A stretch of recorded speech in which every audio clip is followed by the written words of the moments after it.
Today's session is local food for schools, and we're excited that you all are here and ready to engage with us. As always, we will share our school nutrition and mission and vision with you.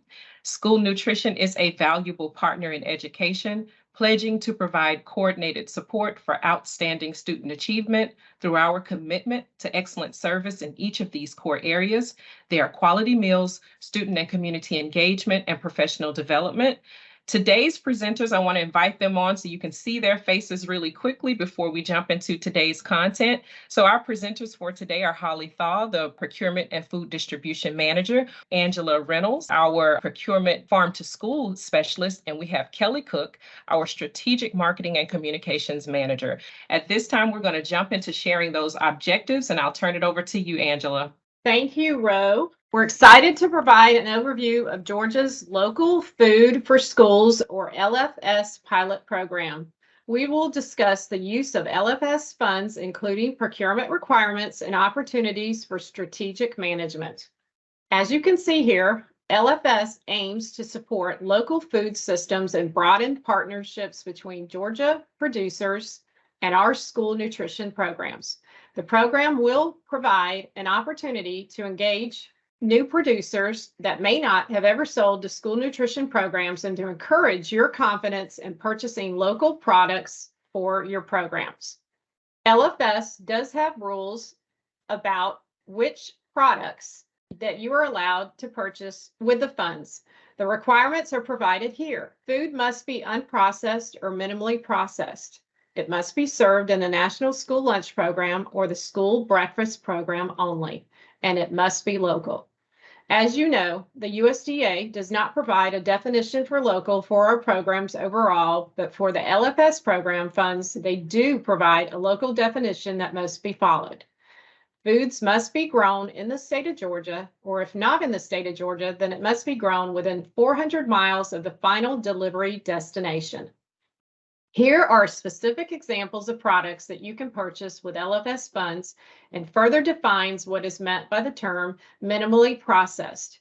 You can purchase fruits and vegetables, including juices, grains such as pastas and rice, meats, meat alternatives such as beans and legumes, fluid milk, other dairy products like cheese and yogurt. Foods that are generally understood to be significantly processed or prepared are unallowable. Examples of products that are not eligible for purchase using LSF funds are baked goods, prepackaged sandwich or meals, other ready-to-eat or pre-cooked items. Now, you may be wondering how much funding is available to your individual district. Our LFS program will pilot a robust reimbursement program, meaning that you will purchase upfront and then submit eligible transactions for reimbursement by the state. All pilot program participants are eligible for a base reimbursement amount up to $5,000. In addition, SFAs are eligible to be reimbursed a proportional amount of Georgia's overall grant award based on your SFA size. You will be receiving an individualized spreadsheet and initial dollar amount that you can submit up to for reimbursement in an email following this training. Holly will share more about this spreadsheet a little bit later in our presentation.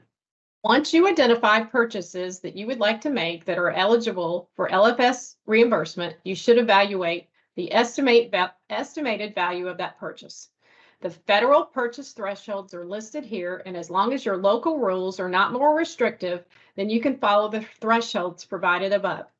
We have general procurement training available in our school nutrition training catalog that discusses these purchase types in details, so we will not go over them in today's training. So I know what many of you are probably thinking at this point. Can we use LFS funds for existing contracts with suppliers? Yes. If the SFA amends the existing purchasing agreement to increase planned purchases to supplement rather than replace existing food procurement activities. Here's an example. If you're already planning to purchase 50 pounds of strawberries from your current vendor, you will need to show that you're going to increase the amount that you will serve and will be purchasing more strawberries with your LFS funds, not just purchasing the already planned strawberries you had on contract. Before we go into specifics of how to submit for reimbursements, we need to go over LFS procurement guidelines. LFS funds must increase, not duplicate, your existing food procurement activities, meaning that you are not being reimbursed for current business that you are already engaging in. The program encourages you to expand from whom and from what products you purchase. You will continue to follow the current federal, state, and local procurement requirements. One thing I want to point out here is that we said that you can purchase items that are minimally processed. In order to do this, you must solicit the product to include that specification, meaning that there are not two different prices that you pay first for the product and then second to have it processed. This should all be consolidated into the overall price of the final product that you will receive.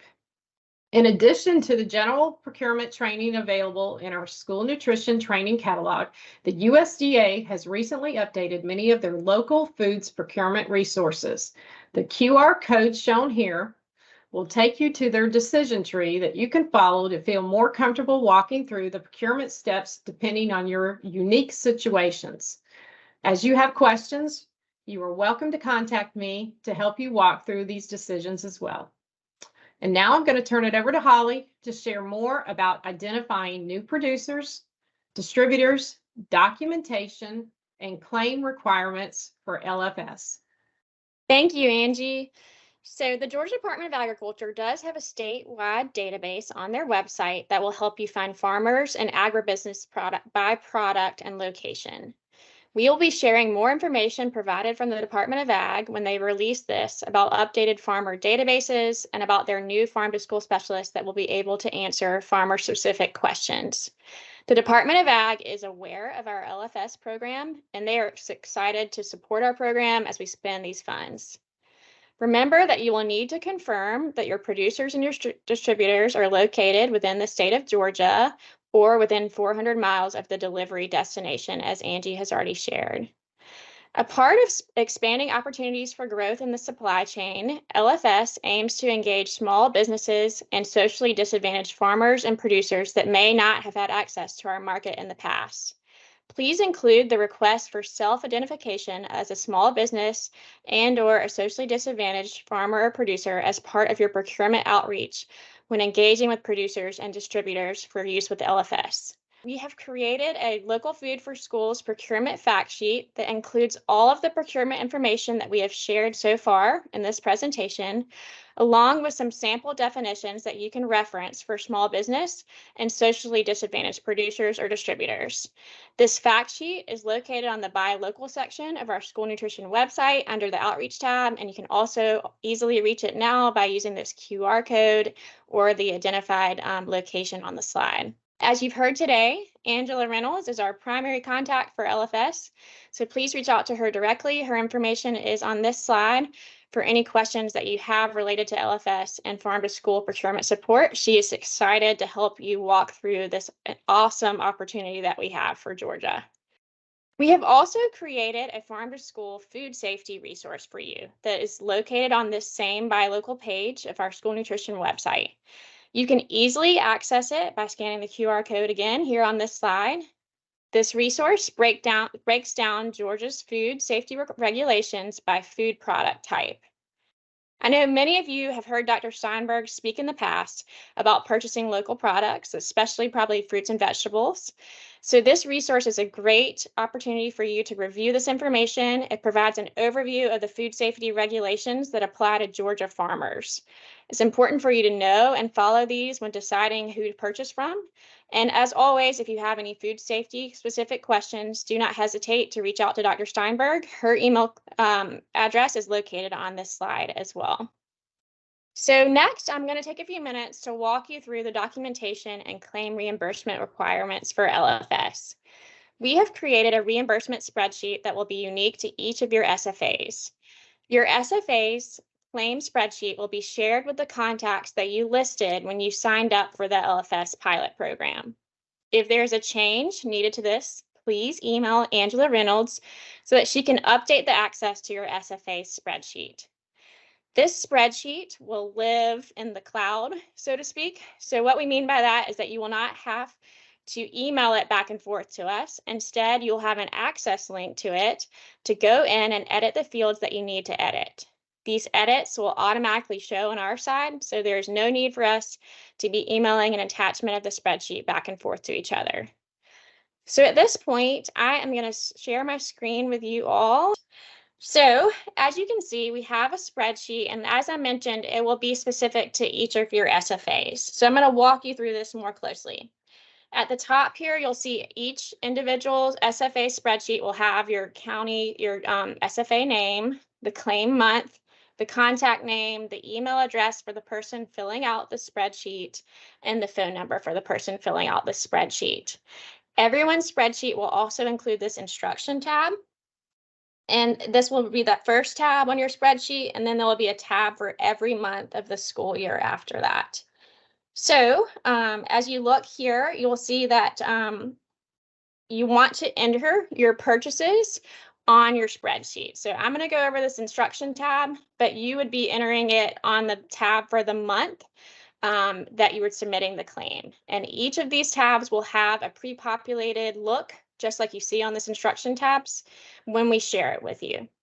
So some of the columns here you see are listed to share information, and all of them are required in order to have a successful claim submission. There will be a deadline to enter each of your month's claims, as you do with your regular school nutrition claims. And once that month is closed, the tab will be locked, and you'll have to reach out to Angela Reynolds if for some reason you need to do anything with that tab after the deadline. This questions in each of the columns are required data that's needed to support a reimbursement request. So at this time, you will not need to upload or send in actual invoices, but you will need to keep those along with your procurement documentation in the event of an audit. This is a pilot program, so this may change, and we will be reviewing invoices during some procurement reviews. So again, you must keep a record of your invoices that are submitted for reimbursement for LFS funds, but you will not have to upload them at this time. You will use them, however, to complete the questions on the spreadsheet. All of the data that we are requesting from you are requirements to be reimbursed, and this all provides really critical data that will support justification for potential continued funding for this type of program going forward. So we're excited because this allows us to pilot a program like this in Georgia for the first time. And we really want to make sure that we collect all of the data that's required and needed so that we can offer support and show the success of the program throughout the school year. So let's walk through these questions one by one more closely. So again, each time that you would submit a claim, you would go to add that on a row of the spreadsheet. So in orange here, I've done an example submission for you. You'll see the first question is, which reimbursable meal program are you serving this product in? This question has a drop-down list. So you're either serving this product in the school breakfast program, the National School Lunch Program, or both. If you're not serving it in the school breakfast program, the National School Lunch Program, or both of those programs, it is not reimbursable because that is a requirement for LFS funds. So we'll select the National School Lunch Program. The next question also has a drop-down box. So is this product unprocessed or minimally processed? Again, these are the only two options for reimbursement for LFS funds. So is the product unprocessed, or does it meet that definition of minimally processed that Angie shared with us earlier? The next column allows you to type in what the product is. So you see I've typed in here, onions, Fidea. This is not a drop-down box. This is where you will type in what your food product is that you're purchasing. The next column is the pack size for that product, then the case size in pounds, and then the quantity of cases. We also want you to put your price per case. And then if you enter your quantity of cases and the price per case, it will automatically calculate for you the total cost. So you will just double check that with your records as well to make sure that's accurate. And then I want to make sure to point out something in particular with this delivery date or dates. So please know that if you're purchasing a product during a month to serve multiple times or at multiple schools, that you are able to insert that product only once on the spreadsheet. And then you can add the delivery date or dates that you receive that product during the month, as long as you put the total cost for all of those individual deliveries that you're requesting for reimbursement on that same row. I know we'll probably have some questions, but hopefully that's fairly clear and straightforward as we're going through this. And so as we move to the next portion of questions on the spreadsheet, I want to take a minute just to remind you that we are collecting information and trying to support purchases from distributors and farmers. So we're interested in supporting our distributors in Georgia and maybe identifying some new distributors and farmers. So we're collecting information on both of those. Sometimes this person or company is one and the same. So in this example, ABC Farms is distributing the product directly to the school district. So you can see for a distributor name, we've put ABC Farms, we've put their location in Glenville, Georgia, and they are also the farmer. So that's the same name. We've put it again. So then that's also the same location. If, for example, your distributor was your produce distributor, then you would put your produce distributor's name, the location of that produce distributor, then the name of the farmer and the location of the farmer. So that's that next set of questions. And then after this, we're asking you again to use some drop-down boxes to confirm answers to the following questions. So is the distributor and farmer or producer located within the state of Georgia or within 400 miles of the delivery destination? That's a yes or no. Is this a new distributor to your school nutrition program? That's a yes or no. Is this a new farmer to your school nutrition program? That's also a yes or no question. Does this distributor identify as socially disadvantaged? That is a yes or no question. That is not a question that you have to answer. That is a self-identified term by the distributor. So does the distributor themselves identify as socially disadvantaged? Yes or no. Does the distributor themselves identify as a small business? Yes or no. Does the farmer or producer identify as socially disadvantaged? Yes or no. Does the farmer or producer identify as a small business? Yes or no. If they ask you for examples of what you mean by socially disadvantaged or small business, you can point them to our LFS fact sheet that I just shared with you all for some sample definitions of what it means to be socially disadvantaged or a small business for LFS. But again, it is up to them to then determine whether they meet that definition or the definition that they determine if they meet the definition. So they tell you yes or no, and you just select what they say. They do not have to meet the definitions of being a small business or socially disadvantaged. All of those answers to those questions could be no. But again, we are trying to access and provide an opportunity for farmers and distributors that have not traditionally supported our programs or had an opportunity to sell to our programs. So we want to provide as much outreach as we can to new farmers and producers and distributors. But the only requirement is that the product is local, meaning that it's from within the state of Georgia or within 400 miles of the delivery destination of the product. Again, this is a pilot program, so this gives us an opportunity to set something up like this at the state level so that we can learn any new details or changes that may happen along the way. We will communicate with you regularly. So we do hope that you're excited about the opportunities that are available with this LFS reimbursement funding. While we are able to purchase items such as milk, as you heard from Angie, with this funding, we do want to encourage you to think about utilizing other funding, potentially such as the CCC funding, to continue to supplement your milk purchases and items that you already purchase in your program. And instead, look for unique opportunities to highlight and market your program with this set of funding. So expand where you are. If you do not have a Harvest of the Month program, this is a great opportunity to start a Harvest of the Month program.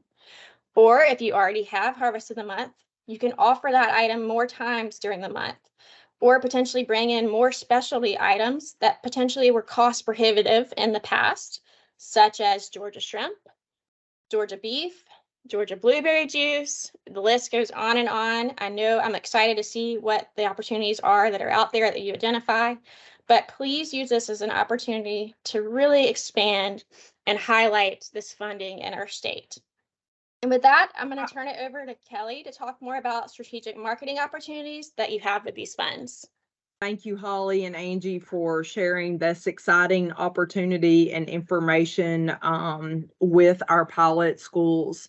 So I just wanted to take a few minutes to share that you have some opportunities. As the strategic marketing and communication manager, we are often thinking about how we can promote our Georgia school meals and the amazing work that's happening in each of our schools across the state. So I wanted to show you a few key messages to focus on with this pilot. As Holly mentioned, this is an opportunity to expand your partnerships with Georgia farmers and Georgia producers. So use that as you're talking to your stakeholders. Think about how it's going to increase the quality of the school meals that you're serving and use that as part of key messages. This is also an opportunity to have your staff committed to strengthening your culinary culture, and you are also making a commitment to impact Georgia's economy. So as you are working through preparing messages and sharing out this opportunity to students, families, parents, stakeholders, I encourage you to keep some of these key messages in mind. I want to urge you to keep your stakeholders in mind as you prepare to go through this process.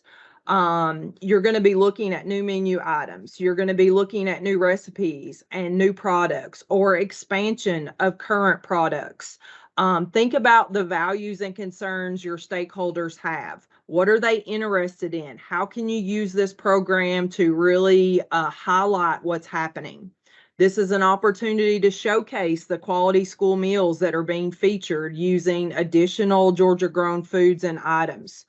You have the opportunity to really identify where your students, parents, and families and community members are accessing information about your school meal program and the meals that they think that you are serving. This is an amazing opportunity to really take advantage of influencing what's happening in your program and the great work that your staff is committed to doing.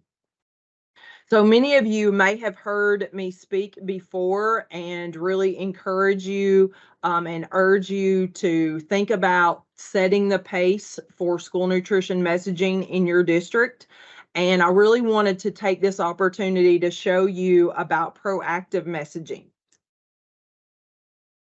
So planned messages become purposeful promotion. So if you're thinking, I'm taking on this pilot program and this is going to be so great, it's going to be great. And you've got a lot of opportunity, but you also have a lot of opportunity to really share out that message. So if you start preparing now for some of those promotions, start thinking about what items you are going to be pulling in, who you're going to be working with, how it's going to impact your menus, and start preparing some planned messages for that.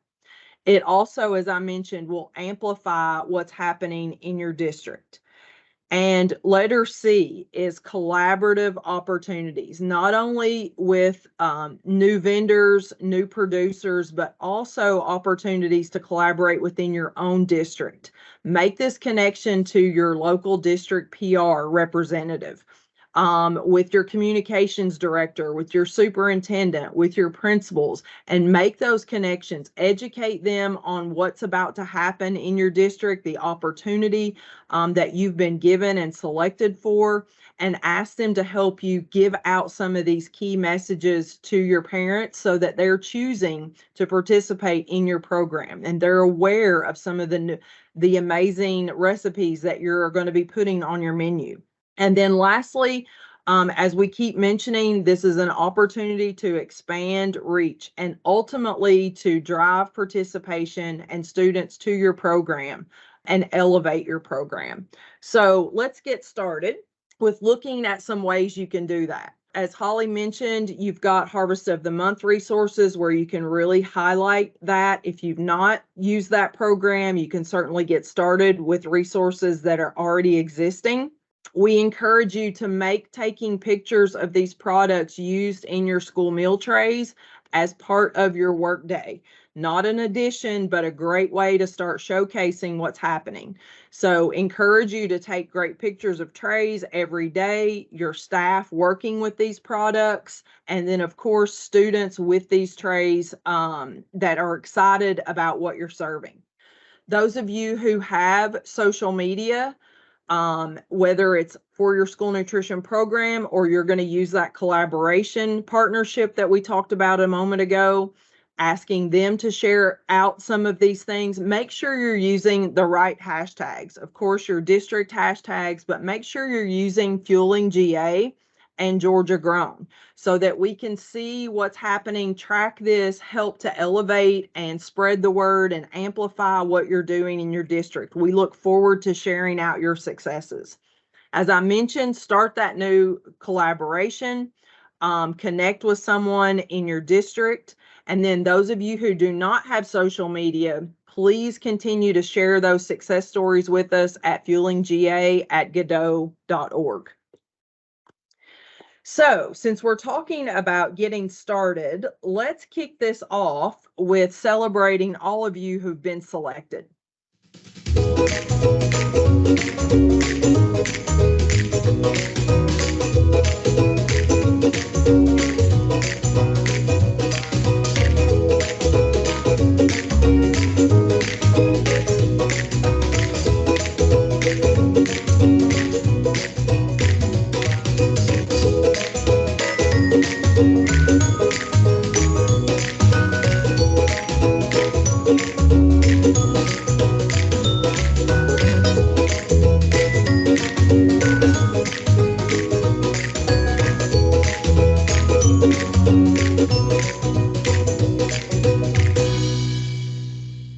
Congratulations to all of you who've been selected to participate in this. We really are excited to see all of the items that you're going to be putting on trays and how you're going to be elevating the quality of your school meals as part of this process. Also, you'll see on the screen some graphics that we've created for you to use in your district. The top rectangular one is going to be fantastic for your web pages or your social media background page.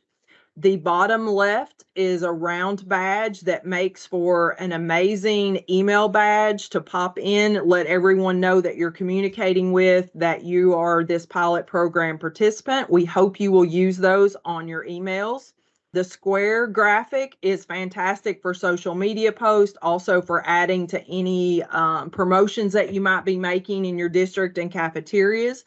So we're going to direct you to this on our webpage. And if you use the QR code to go to our webpage and bookmark that, it will be on the Buy Local portion of our Farm to School page. So you'll go Outreach, Farm to School, click Buy Local, slide down to the bottom, and you'll see a description of Georgia's Local Food for Schools pilot program. There will be a description there, some of the key messages, and all of these program resources, minus the social media post that is going out a little bit later this afternoon. So be sure that you share that with your district and on your own social media pages to help spread the word. So lastly, I want to encourage you to continue to direct you to our social media pages using that hashtag Georgia Grown, using the hashtag Fueling GA. If you choose to put these products on a tray and submit that for Georgia Tray of the Week, we also want to encourage you to use that hashtag Georgia Tray of the Week so that we can include those. So this is a great opportunity. Again, the email is there if you want to send those stories to us by email, but this is a great way for you to share your success stories with us. Thank you for the opportunity to share, and again, congratulations. And while we wait for you all to type any questions that you may have, I'll go ahead and share the learning codes for today. Of course, the event name is Local Food for Schools. The event date is July 19th. The number of credit hours associated is 1.5. And our professional learning codes are 2430 that fall under procurement and 4120 under promotions. The information has also been included in the chat box. Looks like we have one question, team. Thank you for your question. It says, if we are having an AR and or procurement review, will this be reviewed during the AR and or procurement review? So again, we are not requiring that you submit invoices for reimbursement, but you do need to document these purchases and keep them retained just as you would with any other purchases. So we will potentially be reviewing some of these purchases specific to LFS during procurement reviews. And at any time, they could be pulled during an audit. So yes, please keep them for potential review. Holly, there was a question before that one. Does the farmer we want to use have to be on the Georgia Grown website? Sorry, I missed that. Sure. So the farmer does not have to be on the Georgia Grown website. So we wanted to share with you all the fact sheet about food safety requirements from purchasing directly from farmers. So you want to make sure you review that. If you have any specific questions, you can reach out to Dr. Steinberg or to Angela Reynolds or myself. We're happy to answer those questions for you, but we do not have a pre-approved list of farmers that are eligible for the LFS program. That is the case in some other programs in other states, so they may ask you about that. But in Georgia, you're able to purchase from farmers as long as they meet their criteria of being located within the state of Georgia or within 400 miles, and you do your research to make sure that they are farmers that are safe to purchase from. In terms of will this be a separate claim? So this is a pilot reimbursement program.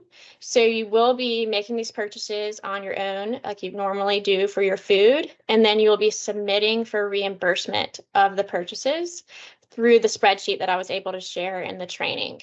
So those reimbursements will be handled similarly to if you've participated in FFVP program or if you've received reimbursement for warehouse grant in the past. Again, it's a pilot, so we're getting this all set up for the first time at the state level, but the idea is that it will be submitted as a direct deposit into your school food service accounts once it is approved on our end as an eligible claim for reimbursement. And the only thing that you need to do at this point is to complete the spreadsheet that we share with you with all of the information that we've requested to receive reimbursement for the purchase that you make. So I see another question. Will our current produce distributor be able to provide farmer information? It's been a challenge getting this information for local produce in the past. So in order to submit your claims for reimbursement, you do want to request that information. So the information may not be on the invoice itself.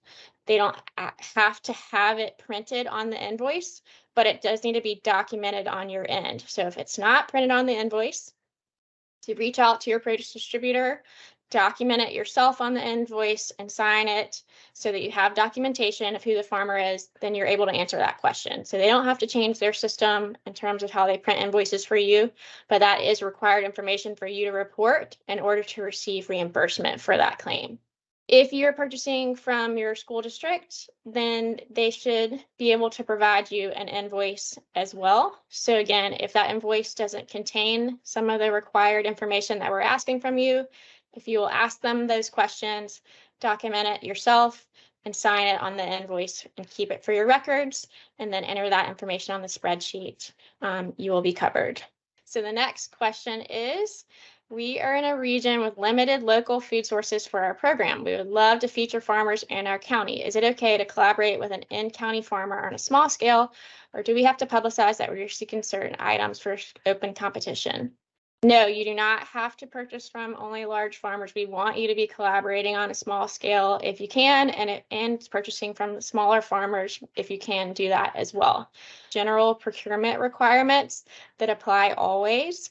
So again, if your purchase amount, you wanted to see where it falls in the thresholds, and then determine what method of purchase that you can make. So you can absolutely make micro purchases, small purchases, and do formal procurement as all of part of receiving reimbursement for this program.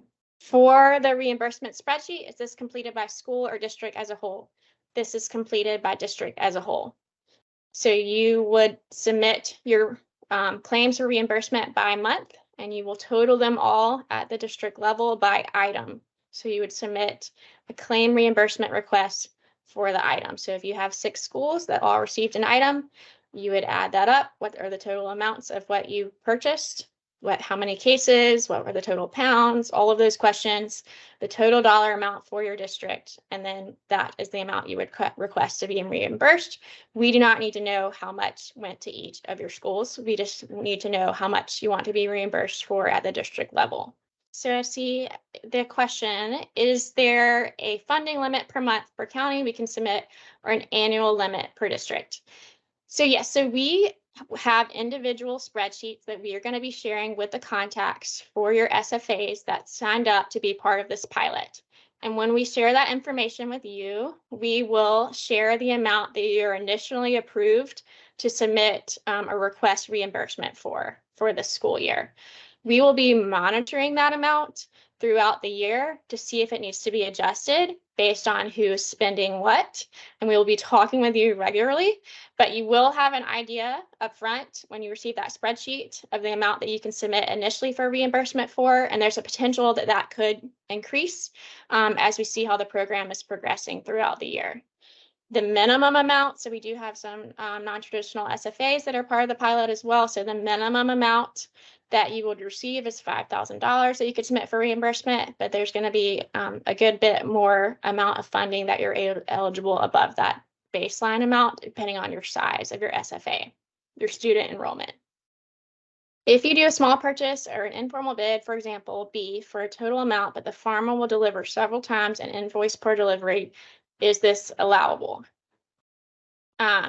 So I know I'm jumping in on all of these. I will turn it to Angie too, and she can very comfortable in walking through all of these scenarios. But yes, you are allowed to purchase from the same farmer multiple times, but all regular procurement requirements do apply. So if your projected spend for the year is over one of those threshold amounts, then you need to reassess what method you're going to use for procurement. And if you are making micro purchases, then you do need to distribute those fairly and not just continue to make micro purchases from the same and only one vendor. Okay, and I don't know if that was just a statement or a question, but if you have any more specific questions about that, we're happy to walk through individual scenarios with you. That is the point of this pilot program, is to make you really comfortable with these options for spending your funds. So there are some specific requirements to LFS funds, but there's not that many. So we've gone over those today, but in general, the requirements are also the same for every time you make purchases, even not for local food or any purchases that you make. So the idea is hopefully this will make you more comfortable with how to spend funds in an appropriate manner and always going forward. So we're excited to have Angela Reynolds on our team. She's excited to support you as you learn this process and through this new pilot. And we are here to walk you through it. Don't ever feel like your question is something that you're going to get in trouble for, or that you are uncomfortable or feel silly asking. That's the point of this pilot, is for us to really walk you through it step by step and share the resources that we have developed. I want to circle back to that local foods for procurement fact sheet that we did develop. Again, that's a one-pager that really just goes over everything we've presented today, all in one place. We hope it's an easy read, and our marketing team has done a great job of designing that for us so that hopefully it reads really well and easily, and you can feel confident in the decisions that you're making as you're moving forward. Sure, thank you, Keisha. The question is, do we have the ability to purchase livestock with these funds, purchase livestock to be processed? So you cannot purchase live animals with these funds. You can purchase processed beef. So that would be what you would need to procure, is the end processed product. You cannot purchase the live cow and then later process it. Awesome. And I see we've received another question. Are transportation costs for the farm products reimbursable? Yes, they are reimbursable. So they would include that on the invoice for you. So the difference there is that we can reimburse for the product and the transportation of the product to you. Where we can't have that seen separately is when the product is minimally processed. That cannot be two different costs. So Angie went over that in one of her slides. So make sure you listen to that again, or if you have any other questions, let us know. But the bottom line is that we need to procure your minimally processed products as the minimally processed product, not as the product, and then pay separately for it to be processed. But for transportation, they need to invoice you and include the cost of the product and the cost of the transportation. Or that can be all included in one if they want to as well. Thank you all so much for joining us today. As always, we encourage you to like, follow, and engage and share your school nutrition story with us. Please follow us on Facebook, Twitter, Instagram, and if you haven't had an opportunity to listen to our Fuelcast podcast, please follow us on whatever platform you listen to podcasts on. If you joined us early enough, you were able to hear one of our wonderful episodes about our future partnership with the Autism Speaks organization. If you want to share any of those wonderful stories that are happening in your districts, feel free to email us at fuelingga@godot.org, and our website. Please take an opportunity to bookmark our website, smp.godot.org. There's a wealth of information there, and I'm pretty sure you use it daily, so make sure you have that website bookmarked. And again, thank you for joining us today, and we look forward to future opportunities for professional development and learning. Have a wonderful day.